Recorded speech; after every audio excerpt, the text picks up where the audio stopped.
අනියන් හසේයෝ ඔන්න ඉතින් අංකල් කිම් එකට වැඩිපුරම ආපු රික්වෙස්ට් එකක් විදියට අපි අලුත් අයිටම් එකක් ඔයාලට ඉන්ට්‍රොඩියුස් කරලා තියෙනවා.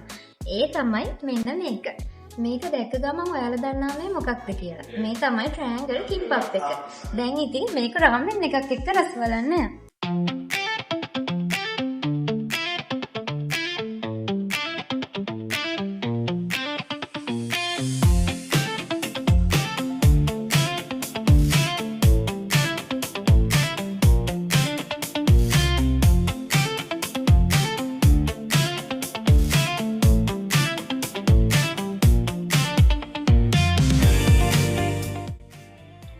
ඉස්සෙල්ලම බලමු අපි මේකේ තියෙන කව එක අයින් කරගන්නේ කොහොමද කියලා. මේකේ ඔයාලට පේනවා ඇති නම්බර් 1 කියලා තැනක් තියෙනවා.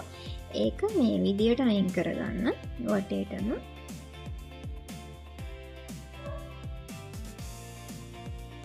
මෙතන නම්බර් 2 කියලා තැනක් තියෙනවා. ඒක මේ විදියට අයින් කරගන්න. නම්බර් 3 ඒ විදියට අයින් කරගන්න. ඔයාලට පේනවා ඇති මේකේ සීවීඩ් එකක් තියෙනවා. ඒක මේ විදියට රැප් කරගෙන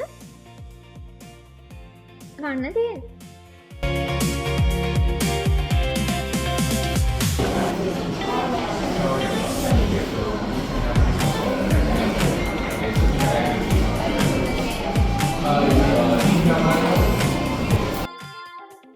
එහෙනම් ඉතින් අංකල් කිම්මෙන්ගට ඔයාලා රාමෙන් එකක් රස බලන ගමන් කිම්බප් එකක් try කරන්න අමතක කරන්න එපා. ආයෙ හම්බෙමු.